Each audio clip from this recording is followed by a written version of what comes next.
Hej, her er vores guide til, hvordan du opsætter Consent Mode version 2 ved hjælp af Tag Manager og WordPress. Du behøver ikke nødvendigvis at have WordPress for at forstå den her guide, og du behøver heller ikke at bruge Tag Manager, men det er bare det, vi bruger. Det er sådan ret simpelt, så jeg skal nok vise jer det igennem. For lige at vise noget mere omkring Consent Mode på en hjemmeside her, der er det installeret på vores egen hjemmeside på onlinemarketingbureau.dk eller på ombu.dk kan du også besøge os på. Kommer jeg lige til at trykke forkert her. Sådan der. Så har vi en Chrome extension heroppe, der hedder InfoTrust, som kan måle om du overholder det, du skal i forhold til Consent Mode, og det kan du se, det gør vi her på vores side. Den her extension, der kan du selv downloade inden for Chromes webshop her. Det er den her Consent Mode Expector by InfoTrust. Og så kan du selv teste, om din Consent Mode version 2 den fungerer, som den skal. Det vi bruger, som sagt, er noget, der hedder ILO. Det kunne så godt være cookiebot eller cookie-information. Vi bruger så ILO, fordi det kan nogle ting, som cookiebot og cookie-information ikke kan, efter hvad jeg har set i hvert fald. Derfor kan vi bedre lide, at det skal jeg nok komme ind på, hvad det er bagefter. Men nu først her til installationen, når du logger ind, så vil det sikkert se ud på nogenlunde samme måde, eller det vil det, på cookiebot og cookie-information herinde. Så kan du installere din cookie-banner-kode via Google Tag Manager eller direkte ind i kildekoden. Vi kan bedst lide at bruge Google Tag Manager, fordi det bruger vi til så mange forskellige ting. Og så er der en guide til, hvordan du gør det her.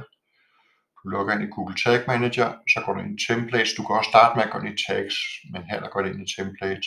Og så går du ind i galleriet, og det er ikke i et almindeligt galleri, der skal du finde noget, der hedder Community Gallery, for at finde det. Og så er der så sådan en søgeboks oppe i toppen af den, der kan du søge efter ILO eller cookiebot eller cookie-information, eller hvilken du nu bruger. For at se om de har en tag template liggende til det derinde. Det har de for ILO. Så tilføjer man den til sin workspace, og så opretter man selve tagget, og så tilføjer man den her som sådan en custom, vil den ligge hernede. Og så tilføjer du dit site-ID, som du har inden for ILO her, der kan du se, her der er det copy site-ID, der vil også være en cookiebot og cookie-information. Så tilføjer du det. Nu forsvandt jeg lige, hvor var det? Det var der, okay, jeg troede jeg var i Tag Manager, det er ikke endnu, eller det kommer heller ikke til at være. Så tilføjer du site-ID'et herinde, og så bagefter så skal du have en trigger på, og der kommer sådan automatisk den her frem, consent med initialization på alle sider. Den tilføjer du bare som din trigger, og så saver du, og så submitter du, og så kører den bare. Så det er sådan set meget hurtigt og meget nemt overstået. Så går du så i gang med at lave dit cookie-banner, medmindre du allerede har et. Hvis du allerede har et, f.eks. et cookiebot eller cookie-information, så kan du bare fortsætte med at køre det. Ellers så kan du ændre på farver og ikoner og forskellige ting og custom tekst osv. Men hvis du allerede bruger cookiebot eller cookie-information eller nogen du i forvejen er tilfreds med, så kan du gøre det. Her der kan du se, der har vi vores cookie-scanner, som scanner hele mit site for cookies, der kommer op. På den måde så bliver de her ting automatisk lagt ind i min cookie privatlivspolitik, så jeg hele tiden er opdateret på, at der er de cookies derinde, der skal være. For ellers er det, at man kan bryde lovgivningen, hvis der man tracker på et eller andet, og man ikke viser det i sin cookie-politik. Og det kan nogle gange godt være svært at holde styr på, hvis man for eksempel får lagt noget marketing software ind, eller noget andet software, som tracker brugeradfærd. Man kan også selv tilføje cookien. Den her den scanner en gang om måneden, og fra nogen vil de gerne have, hvis de bruger rigtig meget software og tester meget forskellige software på deres side, jamen så kan der komme en del nye cookies ind i løbet af en måned, og så kan man selv tilføje mere, hvis man gerne vil det. Her er der så et overblik over, hvor mange der har sagt ja til dine forskellige cookies her. Og her er der så sådan forskellige banner fra forskellige lande, hvis der du har en hjemmeside, der bliver repræsenteret flere forskellige lande med forskellige lovgivninger inden for GDPR. Så det er også dækket. Her er der noget generelt, her er det sådan noget hide powered by message, det kan jeg godt lide, en funktion de har det.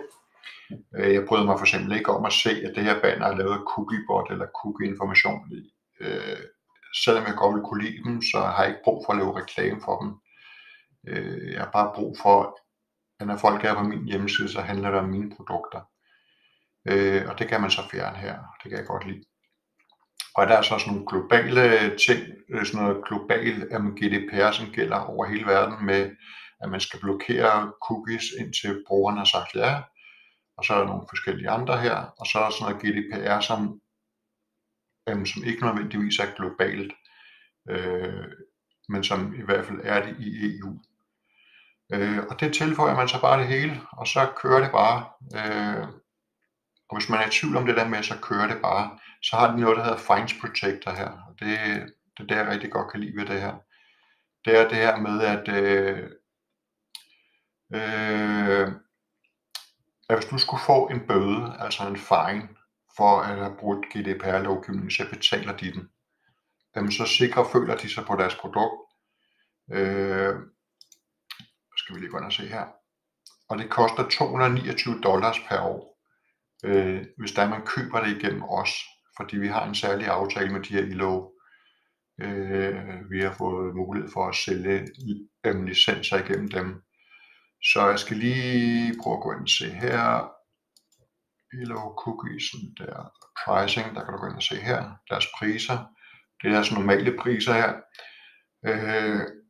Hvis der du køber det igennem os, og vi sætter alt det her op for dig, som der vi lige har gennemgået, og som vi også har tjekket op i Chrome extension, så er det kompatibelt, og det hele fungerer. Så får du alle de her features, minus det her Fines Protection, som du selv skal tilkøbe, men du får alt det andet, det vil sige, at dine cookies er altid up to date, du overholder altid al lovgivning osv. Og så har du dem her, som tager sig af det. Det der med at bruge de gratis løsninger, det gjorde vi også en gang, det fungerer ikke mere, fordi jeg bliver usikker på, overholder de nu alt det, de skal, og jeg gider ikke at gå og have det der baghoved hele tiden, overholder jeg nu dit, eller overholder jeg nu dat. Med sådan en betalt løsning her, så ved du bare, at der sidder nogen, og det er det eneste, de arbejder med, det er at sørge for, at alt det her, det bare spiller, og man overholder alt. Og som sagt, så har de den der Fines Protector, det vil sige, hvis ikke du overholder alt, og du får en bøde, så betaler de den. Så du får alt det her af os, plus opsætning for 1000 kroner x moms, og det er et engangsbeløb. Normalt så skal du betale $89 om måneden for det her. Der er også nogle andre løsninger, og du kan selv gå ind og sætte det op, og så videre. Men altså det kan bare, det kan nogle andre ting. Altså gå selv ind på deres hjemmeside og finde ud af, om det er der du vil. Men altså vi opsætter det hele for dig for et indgangsbeløb for 1000 kroner, plus at du får abonnementet løbende for altid med oveni. Og hvis du så vil have det her Fines Protector, så kan du købe det ved siden af. Altså vi har ikke selv købt det her Fines Protector, altså vi er bare glade for det er, fordi det gør, at vi føler enormt tiltro til, at det rent faktisk fungerer. Og hvis man er lidt mere usikker end det, så kan man bare tilkøbe det her med ekstra for hvad der svarer til $20 om måneden, ikke? Så det var sådan set, jeg mangler lige opsætningen ind i WordPress, men altså i WordPress, der downloader du bare et plugin, der hedder ILO. Der er et WordPress plugin til det, og så ind i det plugin, der laver du bare det der copy dit site ID, og så sætter du det derind, og det vil være det samme i andre CMS'er, eller så kan du lægge det ind via Google Tag Manager ind i din kildekode, altså du behøver ikke det der plugins, men altså det føler jeg bare er en mere tryg løsning, når det handler om WordPress i hvert fald. Så det var hele guiden til opsætning af Consent Mode her, og jeg håber du synes det er lige så nemt som det i virkeligheden er. Og især når du har sådan betalte løsninger her, så er det bare dejligt at kunne få fred i sindet over at vide, at det bare kører. Så det var det. Tak fordi du kiggede med. Hej igen.